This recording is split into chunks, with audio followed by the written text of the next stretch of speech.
Et j'ai une question à te poser. Si demain je te proposais un hôtel 5 étoiles à prix que tu trouves presque trop beau pour être vrai, quel est ton premier réflexe? Waouh, quelle opportunité? Ou attention, c'est forcément une arnaque. Maintenant, deuxième question. Pourquoi est-ce que nous sommes capables de croire immédiatement qu'une paire de chaussures à moins 70% c'est une bonne affaire, mais lorsqu'il s'agit d'un voyage haut de gamme à prix réduit, notre cerveau nous dit immédiatement impossible. C'est exactement ce que j'ai envie de parler ce soir avec toi. Parce qu'en fait, peut-être que le problème n'est pas que certaines opportunités sont trop belles pour être vraies. Peut-être que parfois, nous avons simplement appris à ne plus croire que certaines choses sont possibles pour nous. D'ailleurs, dis-moi franchement, dans les commentaires en l'occurrence, en live ou en replay, quand tu vois une offre voyage vraiment très intéressante, tu penses quoi en premier? Allez, écris simplement arnaque ou opportunité, comme ça je reviendrai vers toi, on pourra en rediscuter et tout ça. Je veux voir qui est dans quelle équipe et qui regarde ce live. Je veux bien aussi que tu me mettes d'où tu me regardes et voilà, d'où tu me regardes. Et je suis sûre qu'on va pouvoir avoir une conversation très intéressante. Bon. Pour celles et ceux qui ne me connaissent pas encore, moi c'est Sylviane, je vis en Guadeloupe et donc j'ai l'habitude de dire petit coucou des Caraïbes. Aujourd'hui, je ne suis pas venue te vendre du rêve, je ne suis pas venue te parler de quelque chose, je suis venue juste te parler de quelque chose que j'utilise moi-même, que j'aime profondément et qui a complètement changé ma manière de regarder le voyage et surtout la manière dont je regarde ce qui est possible pour moi. Alors, si tu aimes voyager, si tu aimerais voyager davantage, si tu apprécies le confort des beaux endroits, si tu aimerais pouvoir profiter davantage sans forcément exploser ton budget, si tu es curieux ou curieuse, si tu es capable de te remettre en question ou de remettre en question certaines idées que tu pensais acquises, et surtout si tu es quelqu'un qui se dit mais en fait, il doit bien y avoir une autre manière de faire, alors ce live est pour toi, reste avec moi. Bien sûr, comme toujours, j'annonce aussi pour qui ce n'est pas, donc si pour toi tout paraît trop intéressant, qui paraît trop intéressant, c'est forcément une arnaque. Si tu refuses d'écouter, de découvrir et que tu juges d'entrer avant même de regarder ce qui se passe, si tu veux uniquement le prix le plus bas sans comprendre comment ça se passe, si tu attends que quelqu'un vienne changer les choses pour toi, alors tu peux rester, hein, mais ça risque de te bousculer un petit peu. Aujourd'hui, je ne vais pas essayer de convaincre qui que ce soit. D'ailleurs, j'essaye jamais de convaincre qui que ce soit. Et dans tous les cas, je ne vais sûrement pas essayer de convaincre quelqu'un qui ne veut pas être convaincu. Je préfère largement parler à des personnes capables de se dire « Ok, bon, je ne connais pas, vas-y, explique-moi. » Il y a quelque chose d'intéressant dans notre comportement de consommateur. On a tendance à utiliser le prix comme un raccourci pour juger de la qualité. Quand c'est cher, c'est sûrement de la bonne qualité. Quand c'est moins cher, c'est obligatoirement moins bon. Moi, la première, j'ai fait la même chose, jusqu'à ce que je me rende compte qu'il y avait des choses qui n'étaient pas comme ça. Et en fait, ça, c'est pas une impression personnelle, hein. C'est des recherches en comportement du consommateur qui documentent depuis longtemps cette tendance à utiliser le prix comme un indice de qualité. Alors parfois, en surestimant fortement le lien réel entre les deux. Maintenant, regarde ce que ça donne avec le voyage. Tu vois une paire de chaussures qui vaut 150 €, soldée à 59 €, tu dis « Waouh, la promo, attends, je regarde ». Tu vois un canapé à 2000 €, soldé à 990 €, waouh, quelle affaire. Tu vois un téléphone portable à 900 d'un prix de 900 euros que tu peux avoir à 650 euros. Tu te dis, punaise, quel bon plan. Mais tu vois un séjour dans un magnifique hôtel avec un tarif très inférieur à ce que tu pensais devoir payer. La première chose que tu te dis, c'est c'est louche. Pourquoi? Parce que nous avons intégré une croyance qui est le beau doit coûter cher. Et surtout, le beau voyage est réservé aux gens qui peuvent se le permettre. Et c'est précisément cette croyance-là que j'ai envie de challenger aujourd'hui. Bon, je vais être très claire, je ne suis pas en train de te dire tout ce qui est moins cher est forcément génial. Absolument pas. Il existe des arnaques, il existe des mauvaises offres, il existe des conditions cachées, il existe des prestations décevantes. Donc évidemment, quand il y a quelque chose qui paraît intéressant, on vérifie, on regarde qui vend, on regarde ce qui est compris, on regarde les conditions, on compare, on pose des questions, bref, on utilise son cerveau. Mais le raisonnement de c'est pas cher, donc c'est une arnaque, n'est pas plus rationnel. Hein. Celui qui dit c'est cher, donc c'est forcément excellent. L'un comme l'autre n'ont aucune rationalité et n'ont aucune réalité. Si je peux donner un petit conseil, c'est ne demande jamais uniquement combien ça coûte, mais demande plutôt qu'est-ce que j'obtiens pour ce prix-là. Parce qu'en fait, ce prix-là tout seul, ça ne veut rien dire. C'est le rapport entre le prix et la valeur obtenue qui devient intéressant. Et c'est là que notre concept à nous devient vraiment intéressant. Parce qu'en réalité, nous ne vendons pas simplement des nuits d'hôtel. Nous vendons une possibilité. La possibilité de découvrir des endroits que tu n'aurais peut-être jamais envisagés. La possibilité de monter en gamme. La possibilité de profiter d'expériences extraordinaires. La possibilité de transformer un budget voyage en souvenir. Et ça, j'ai envie de dire, ça n'a même pas la valeur qu'une simple nuit d'hôtel. Bon, je veux que vous répondiez franchement, enfin je veux que tu répondes franchement. Quand tu penses à tes plus beaux voyages,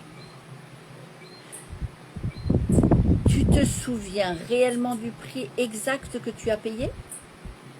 Ou est-ce que plutôt tu te souviens de la personne avec qui tu étais, de l'endroit, d'un coucher de soleil peut-être, d'un fou rire, de la chambre, du restaurant, de cette superbe excursion, de cette superbe activité, de ce moment où tu t'es dit oh, « Qu'est-ce que je suis bien ici ?» Allez, je te laisse répondre. Parce que voilà, ce qu'on achète réellement avec le voyage, ce sont des souvenirs. Et les souvenirs, eux, ils restent. Alors maintenant, je vais essayer de te parler de pourquoi je te parle de pépites quand je te parle du club de voyage dont je fais partie.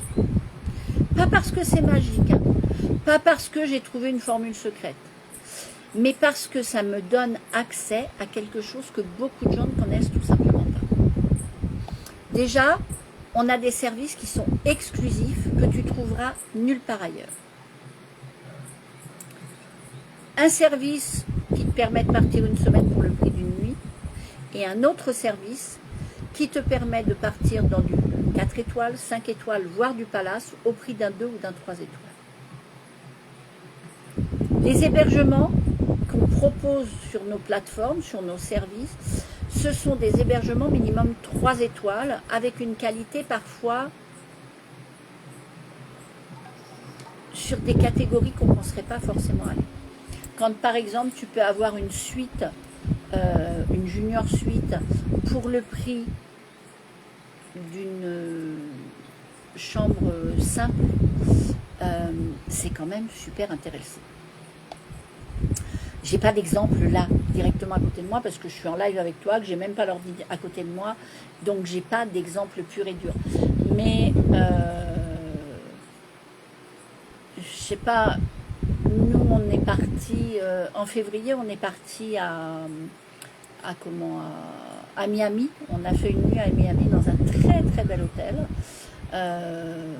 On a fait 96 € d'économie par rapport à ce qui était proposé sur les plateformes publiques. Pourquoi? Eh bien tout simplement parce qu'on a on a les prix, donc les mêmes prix qu'ont les plateformes publiques, mais notre club a négocié le prix pour avoir un prix de gros et lui ne rajoute aucune marge. Contrairement à ce que tu vas payer sur les plateformes publiques où tu vas payer un prix où Booking, Expedia, Hotel.com, etc. font leur marge et c'est comme ça qu'ils vivent. Nous, on vit autrement. Donc, il n'y a pas de marge sur les prix qui sont proposés. Ensuite, dans justement les deux plateformes exclusives dont je te parlais, il y a des destinations que j'aurais pas forcément pensé, mais ça ouvre un champ de possibles où tu te dis, ah ouais, mais ça je connaissais même pas, oh mais ça a l'air sympa, oh mais je vais la mettre dans ma bucket list, et petit à petit, ton cerveau passe de, c'est pas pour moi, à, attends, pourquoi pas celle-là? Et là où ça devient vraiment intéressant, c'est parce que le luxe, c'est pas forcément dormir dans un palace hors de prix. Le luxe, c'est parfois simplement avoir le choix. Le choix de partir où tu veux, le choix de découvrir, le choix de partir avec qui tu veux, le choix d'un niveau de confort aussi. Moi, aujourd'hui, j'ai plus du tout envie de partir dans du couchsurfing. J'ai pas du tout envie de partir dans une auberge de jeunesse. J'ai pas non plus envie d'être dans un hôtel miteux où il n'y a rien. J'ai envie d'un minimum de confort. J'ai envie d'avoir au moins un petit déj qui tient la route.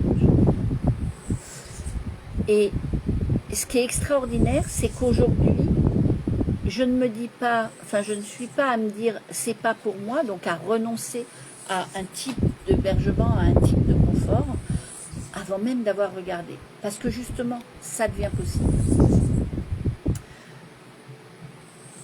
Ce que je vais te dire, ça va peut-être te piquer un peu quand même, hein, mais parfois ce qui nous coûte le plus cher, c'est pas forcément le voyage.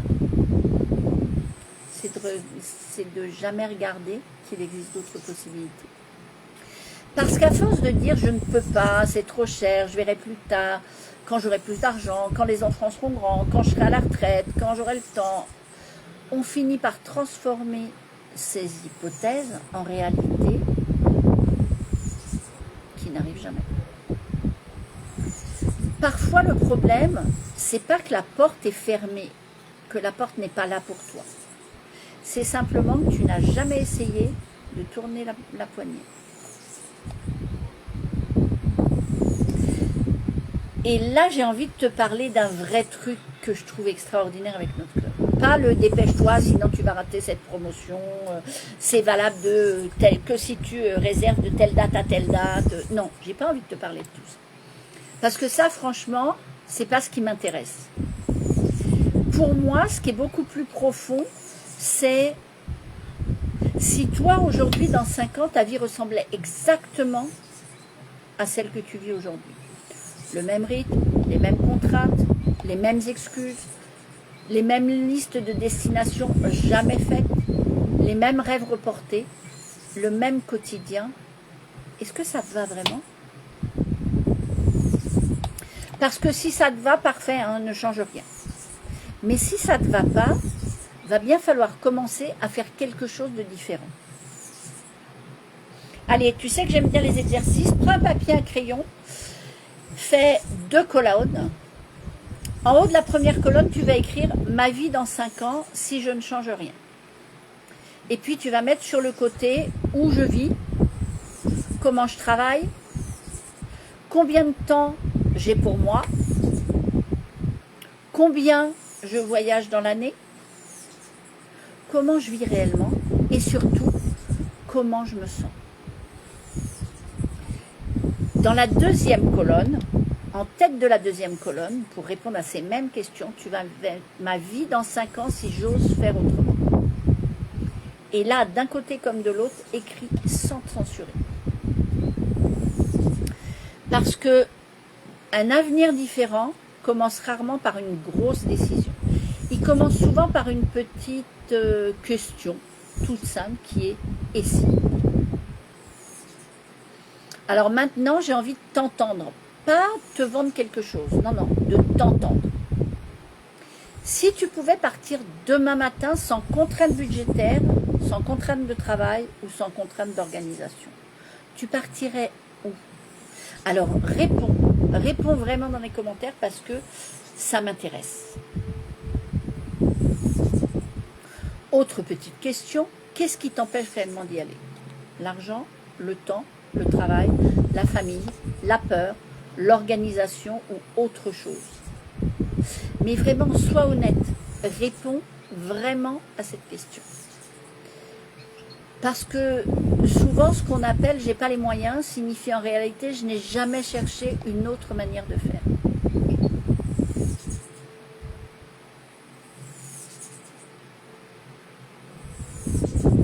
Alors, la raison pour laquelle je te demande de participer, que tu regardes en live ou que tu regardes en replay, c'est tout simplement parce que j'aime créer ce genre de conversation. Alors je ne cherche pas 500 personnes qui vont mettre un waouh sous ce live. Bah, bien sûr ça fait plaisir, hein, 15 000 cœurs, ça fait plaisir, mais ça ne construit rien. Ce que je cherche vraiment quand je fais des lives, ce sont des personnes qui vont dire « Attends Sylviane, je veux comprendre ». C'est différent en fait. Parce qu'une personne qui veut comprendre est déjà dans une démarche. Elle ne demande pas forcément à être convaincue, elle ne demande pas forcément à changer. Elle demande juste, montre-moi. Montre-moi que ça existe. Bon, tu sais que les lives, j'aime pas que ça dure trop longtemps. En tout cas, si dans ce live, tu t'es reconnu ou si tu t'es dit, tiens, j'avais jamais regardé les choses comme ça. J'aimerais bien comprendre comment ça fonctionne réellement. Alors, reste pas juste avec cette pensée, je t'en supplie. Écris-moi découverte en commentaire ou en message privé. Et je te montrerai simplement comment ça fonctionne. Toi, de ton côté, tu regardes, tu poses des questions, tu fais tes calculs. Et ensuite, tu décides. C'est pour moi, c'est pas pour moi. Voilà. Dans tous les cas, je ne vais pas te courir après. Je ne vais pas essayer de te forcer.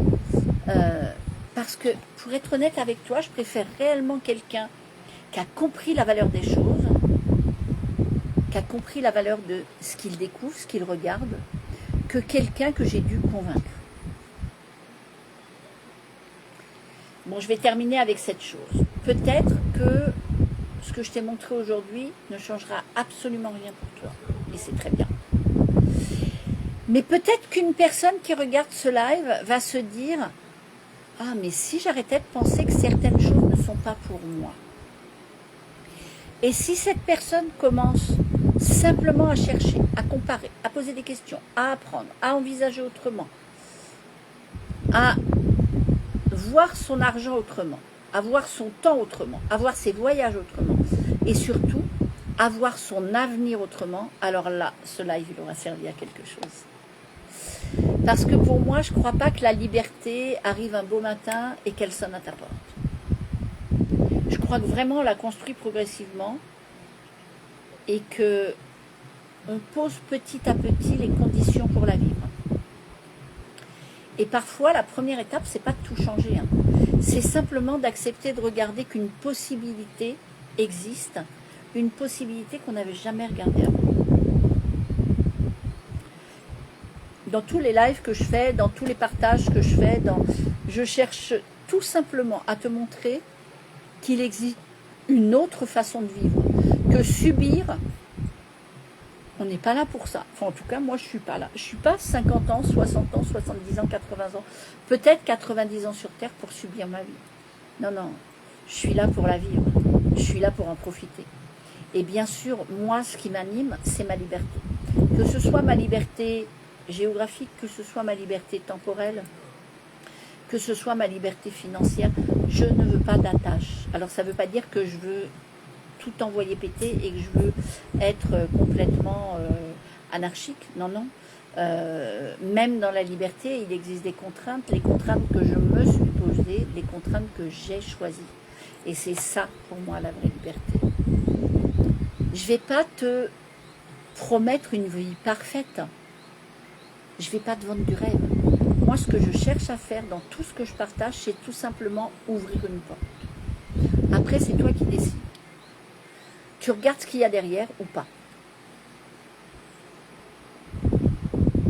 En tout cas, merci beaucoup d'être resté jusque-là. Merci pour tes échanges et ta participation. Et pour celles et ceux qui veulent vraiment, vraiment comprendre, bah, je vous attends en privé. Hein. Et peut-être qu'un jour, on se retrouvera autour d'un bon repas, quelque part dans le monde, dans un superbe hôtel, parce qu'après tout, il faut bien commencer quelque part.